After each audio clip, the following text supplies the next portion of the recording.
Menikahi gadis Matengil. Bab 045. Arga tergelagap.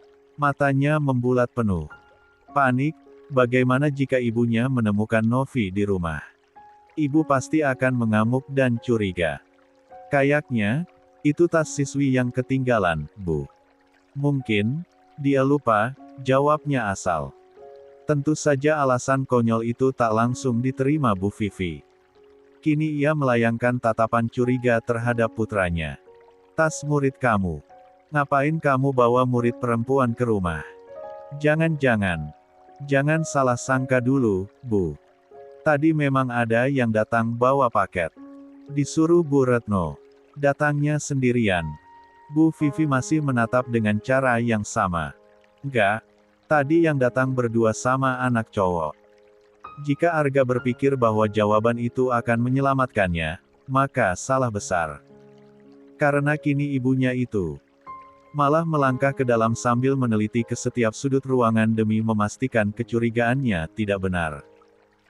Arga semakin panik tatkala sang ibu semakin mendekat ke arah pilar di mana Novi sedang bersembunyi. Ketika Bu Vivi melirik ke sudut pilar, mata Arga terpejam. Hela napasnya berat. Kali ini semua kebohongan yang ia lontarkan tadi sudah pasti akan ketahuan. Lain kali jangan biarkan siswa kamu datang ke rumah. Kamu itu masih lajang, Arga. Bisa timbul fitnah, tekan wanita itu. Arga membeku. Matanya melirik ke arah belakang pilar. Bukankah tadi Novi bersembunyi di sana? Lalu, kemana dia? Ya udah kalau gitu, ibu mau pulang dulu. Ingat tadi pesan ibu. Cari gadis itu secepatnya. Kalau bisa kamu sewa detektif untuk cari dia. Kalau memang setelah bertemu nanti kamu nggak cocok, paling tidak kamu ada itikat baik. Iya, Bu, sahut Arga singkat. Akhirnya Bu Vivi segera melangkah keluar rumah. Arga mengantar kepergian ibunya sampai ke halaman depan. Setelah mobil yang ditumpangi sang ibu menjauh, ia cepat-cepat kembali ke dalam untuk mencari istrinya. Novi, kamu di mana? Panggilnya, dengan pandangan mengedar ke setiap sudut. Sayang, udah aman, keluar, yuk. Akan tetapi, setelah berulang kali memanggil, Novi tak kunjung memunculkan diri.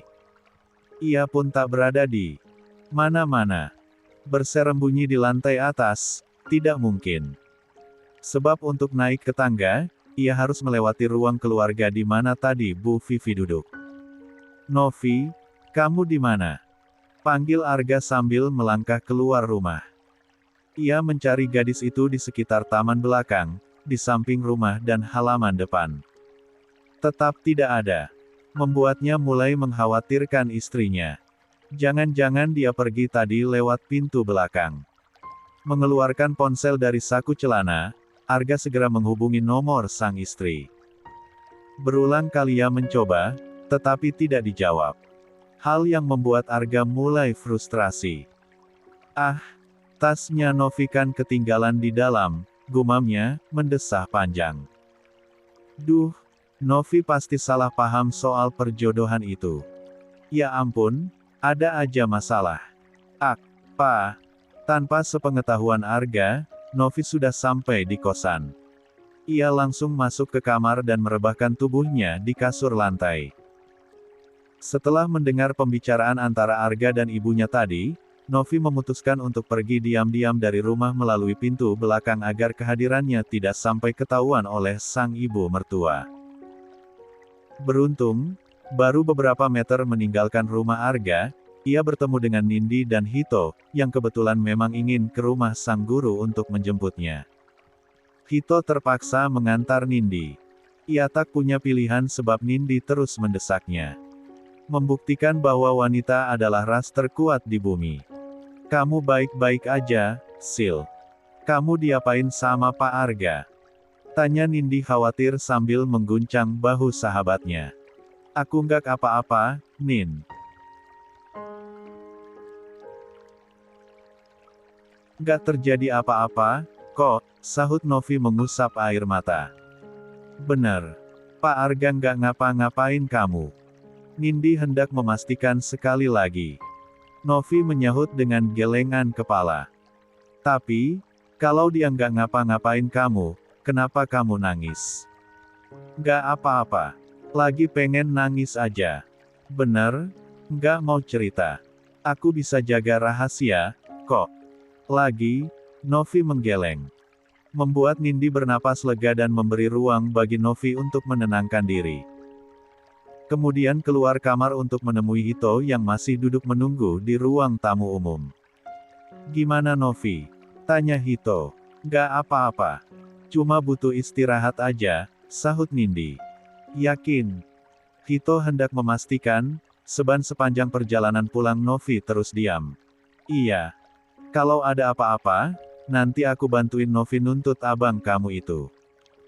Mendengar nada ketus Nindi, Hito mendesah panjang.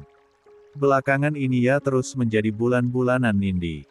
Hito melirik jam tangannya. Waktu sudah menunjuk ke pukul 9 malam. Ya udah, kalau gitu aku pulang dulu. Udah batas jam bertamu. Oke. Makasih udah bantuin. Yap.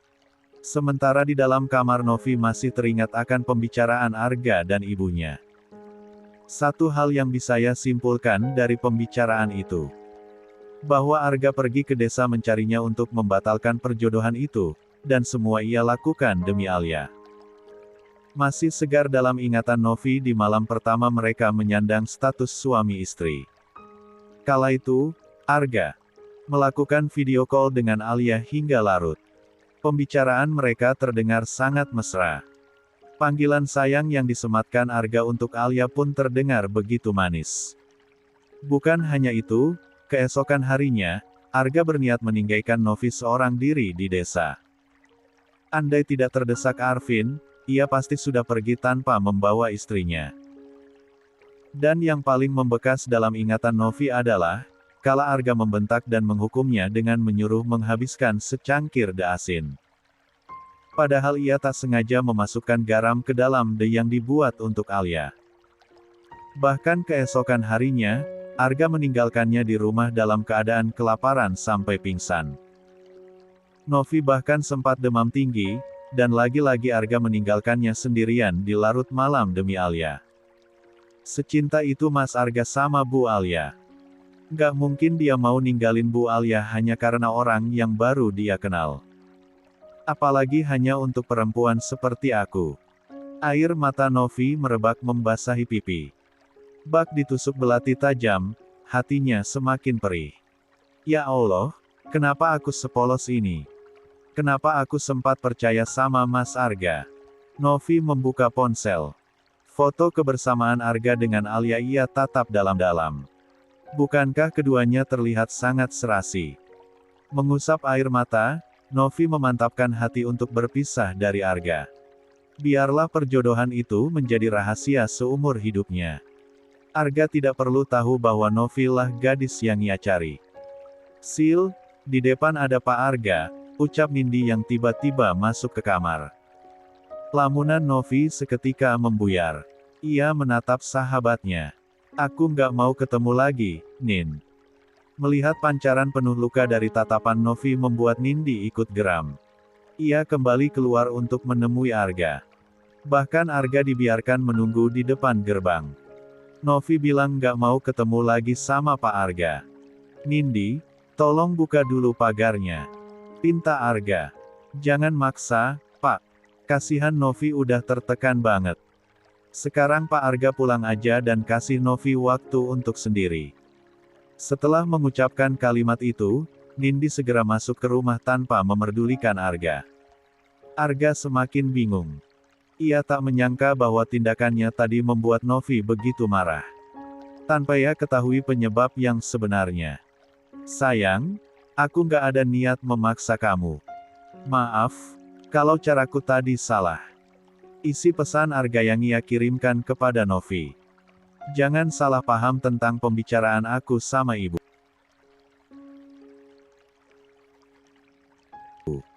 Aku memang udah dijodohkan dengan orang lain sejak lama. Waktu itu, aku ke desa tempat kamu tinggal untuk mencari dia dan membatalkan perjodohan kami. Isi pesan Arga selanjutnya. Namun, pesan itu sama sekali tak dibalas. Telepon pun tidak dijawab. Bahkan, hingga berhari-hari. Pak, Yo. Konon katanya, waktu adalah penyembuh terbaik untuk luka hati. Novi percaya akan hal itu. Ia akan memberi waktu dan ruang untuk dirinya menata kembali hidupnya yang sempat berkubang dalam nestapa. Setelah memantapkan hati untuk berpisah dari Arga, ia benar-benar menutup akses Arga untuk bertemu dengannya. Arga pun dibuat kelimpungan, sebab Novi tak memberinya kesempatan sedikit pun untuk menemuinya. Novi juga memilih bekerja di sebuah perusahaan sebagai cleaning service dengan jam kerja yang ketat. Sehingga Arga benar-benar tak memiliki celah untuk bertemu dengannya.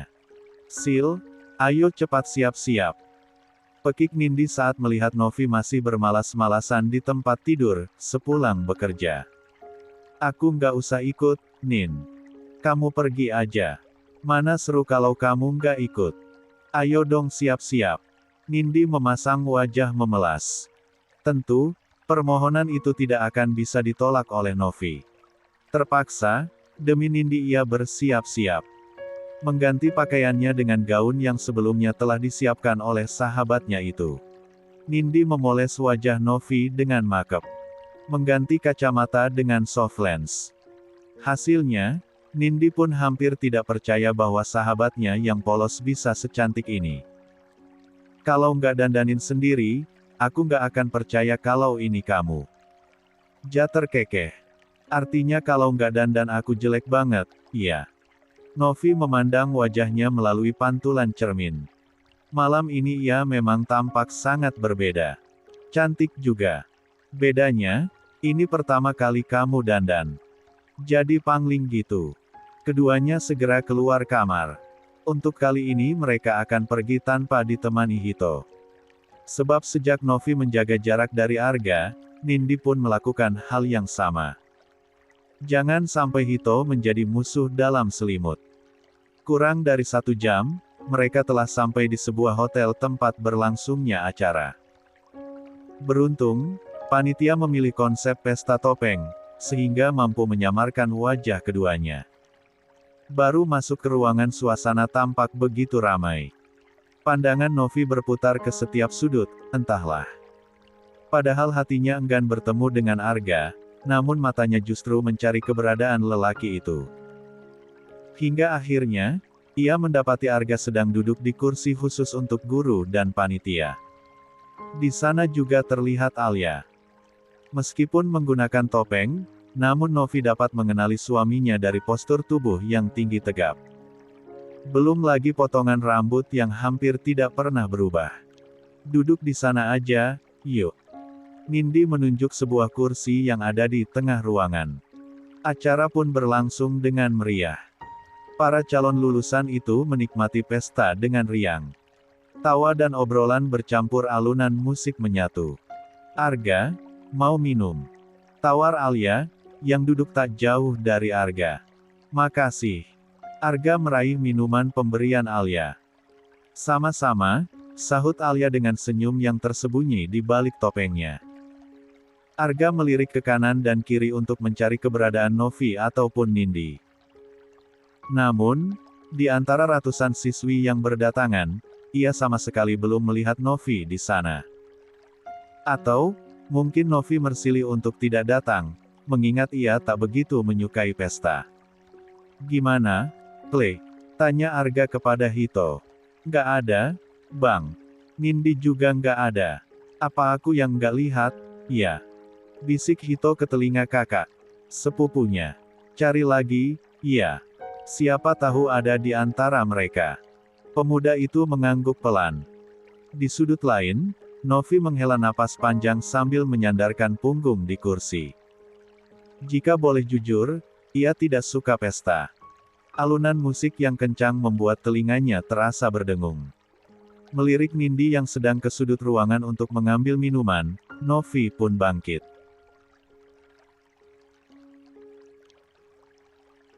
Ia memilih pergi ke toilet untuk menenangkan hati. Tak dapat dipungkiri, Melihat Arga dan Alia duduk di tempat yang sama mampu memantik api cemburu dalam hatinya. Loh, Novi kemana? Gumam Nindi dengan memegang 2 gelas minuman di tangan. Matanya melirik ke kanan dan kiri. Di kursi hanya ada tas milik Novi yang tertinggal. Hingga beberapa menit, Novi belum juga kembali, membuat Nindi mulai kebingungan. Topeng yang menutup sebagian wajahnya itu ia angkat ke atas, sambil mengedarkan pandangan ke seluruh ruangan. Jangan-jangan lagi ke taman. Tanpa mengulur waktu, gadis itu segera beranjak menuju taman dengan membawa tas milik Novi. Takutnya, jika ditinggal barang berharga seperti dompet atau ponsel akan hilang. Di mana itu anak? Gumam Nindi sambil melirik ke arah taman. Ia melepas topeng yang menutup wajahnya. Ketiadaan Novi di taman membuat Nindi menduga bahwa sahabatnya itu masih berada di dalam gedung. Ia baru akan masuk kembali. Tetapi langkahnya tiba-tiba terhenti saat Arga tiba-tiba muncul di belakang punggungnya. Di mana Novi? Tanyanya. Gak tahu. Saya juga lagi cari, Pak. Sahut Nindi ketus. Sudut mata Arga berkerut mendengar nada Nindi yang terdengar ketus. Gadis itu hendak melangkah, namun Arga menghalangi. Saya mau tanya sesuatu ke kamu. Tanya apa, Pak? Kenapa akhir-akhir ini Novi berubah? Dia seperti sengaja menjauh dari saya dan gak balas pesan atau jawab telepon dari saya, cecar Arga. Mana saya tahu, Pak? Pak Arga kan suaminya, kalau Novi seperti itu seharusnya Pak Arga tahu alasannya. Dong. Arga menarik napas dalam. Mempertahankan kesabaran yang kian menipis. Saya nggak suka berbelit-belit. Saya tanya sekali lagi sama kamu ada apa dengan Novi? Bapak pikir aja sendiri jah kenapa Novi kayak gini. Maksudnya. Nindi menatap kesal, sebab Arga bertingkah seolah tidak tahu apa-apa. Padahal dirinya lah penyumbang dan sumber luka terbesar dalam kehidupan Novi. Jangan pura-pura, Pak. Gak capek mainin orang. Saya tanya sekali lagi, maksudnya apa? Nindi semakin kesal. Ia membuka tas milik Novi dan mengeluarkan ponsel. Jemarinya bermain pada permukaan layar dan membuka pesan dari nomor asing yang pernah mengirimkan sejumlah pesan bergambar. Akan tampar gurunya itu dengan semua bukti pengkhianatan yang ada. Novi berubah karena salah Pak Arga sendiri. Sekarang dia udah nggak mau ketemu bapak lagi, ujarnya sambil menyerahkan ponsel.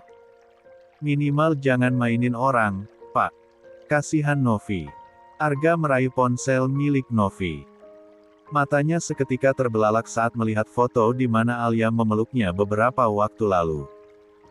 Setiap malam Novi nangis sendirian, mentalnya udah nggak baik-baik aja. Kasihan Novi, Pak. Kalau nggak bisa berbuat baik, seenggaknya jangan menyakiti. Arga yang terkejut belum mampu menjawab. Tangannya menggenggam benda pipih tersebut kuat-kuat. Ia dibuat geram dengan foto yang masuk ke ponsel istrinya, sambil bertanya siapa pelakunya. Ini salah paham. Foto ini nggak benar. Malam itu saya memang menemui Alia, tapi untuk meminta penjelasan atas kecelakaan Novi. Kecelakaan? Tanya Nindi. Arga akhirnya memberitahu tentang kecelakaan yang dialami Novi yang merupakan perbuatan Seira. Juga niatnya untuk melaporkan Seira ke polisi. Penjelasan Arga itu pun membuat Nindi sangat terkejut. Tapi, kenapa harus pelukan segala? Cecar Nindi curiga. Ya ampun, itu di luar dugaan. Dia yang tiba-tiba peluk. Saya juga nggak tahu siapa yang foto. Arga membuka gambar lainnya. Soal foto di teras rumah saya ini, Alia yang datang dan memohon supaya saya tidak dilapor ke Seira. Saya nggak lapor polisi untuk melindungi Novi. Kalau orang-orang sampai tahu status Novi, dia bisa dikeluarkan dari sekolah, posisinya belum ujian. Nindi menunduk. Semua penjelasan Arga memang masuk akal. Arga memijat kepala yang terasa berdenyut. Entah mengapa ia merasa aneh dengan tubuhnya sendiri.